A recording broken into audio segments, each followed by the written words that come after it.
So you may have heard of the word value trap. So a value trap is when you buy a stock that looks cheap, but cheap gets cheaper and cheaper and cheaper and never comes back. So these are companies where it looks cheap because the stock price has dropped a lot and the so-called PE ratio looks very low, but it's a value trap because the company is not a good company. And how do you know it's not a good company? Simple, when the revenues are dropping, when the profit is dropping, when the free cash flow is dropping or even negative, then that's called a value trap.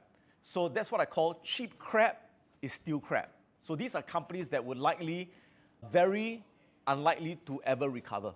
So for me, I only buy a stock that's cheap only if it's a high quality company. So that means that, yeah, the share price dropped temporarily because of some short-term bad news, but the revenues are growing. The company is getting more customers, they're getting more sales, profits are growing, free cash flow is growing, high return on capital. So business doing well, stock price go down, that's a good investment.